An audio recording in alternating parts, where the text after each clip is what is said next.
Alright, in this video we are going to cover hardware assign. One of the big things is your tempo. You can use your tap tempo, which is over here, and you can tap it in. And the cool thing about this tempo is I'm not going to mess with it right now because it'll mess up my thing.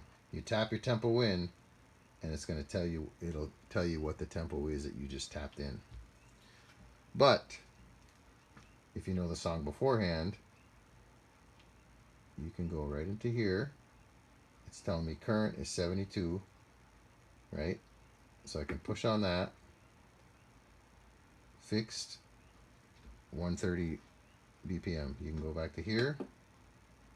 You can set this for whatever you want.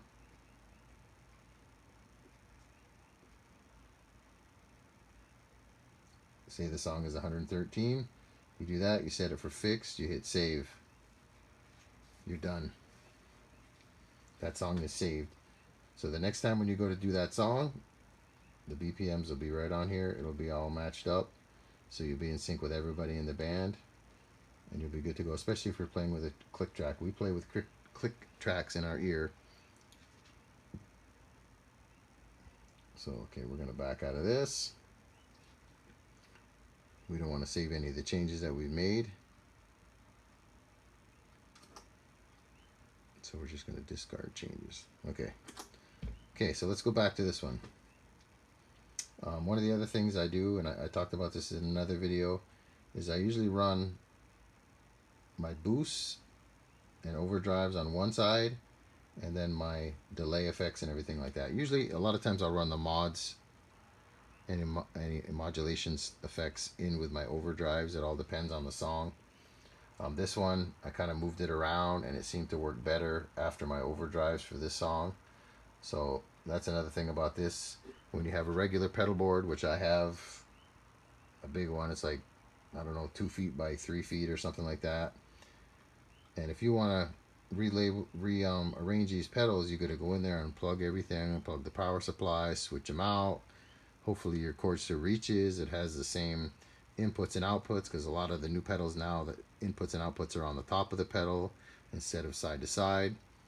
So I kind of got sick of doing all that. And then every once in a while, like every couple months, probably every 6 weeks or so, I would have one of the wires get loose or come unplugged, because I'm constantly moving my pedal board to practice back home. I practice at home.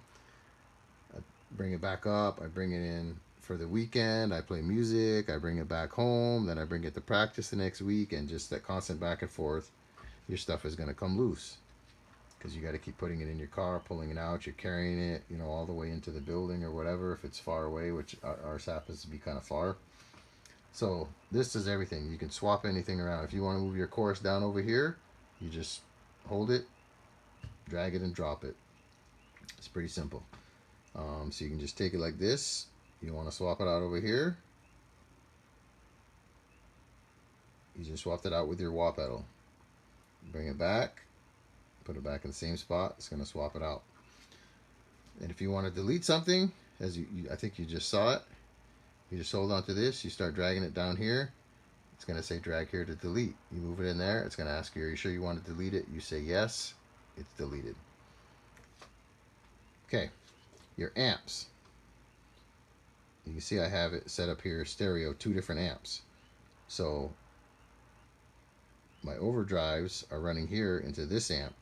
So I have this amp set right at the breakup point, just a little bit before it. So once I hit one of these overdrive pedals, it's going to start slowly building up the overdrive. And I have these set up where obviously it brings it up from just a boost to the tube screamer all the way up to the rat, and it's kicks in some major overdrive. So you can also shut that off. If you don't want to have 2 amps, you can run it into one, and then you can split it into 2 different cabinets. So let's talk about that real quick. We'll go over the cabinets. So whatever cabinet you choose, it's going to have the same knobs and settings over here as the real amp has. If you want to change that, you're going to go into here, you click your model. You can see that one's lit up. You can choose whatever model you want, and there's a lot of models in here. There's a lot of models in here, so you can choose any of those, and you can even go into presets and all this stuff like that. Okay, so back out of that, you go into this other one. You can set that up. I got it as a AC30 with the obviously the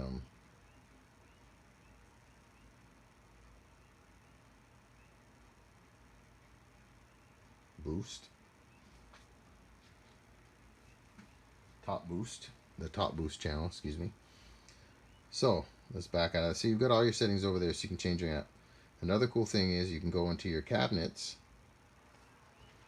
You can set your mic on or off axis, so it's going to give you a little bit, you know, harsher tone with it on axis.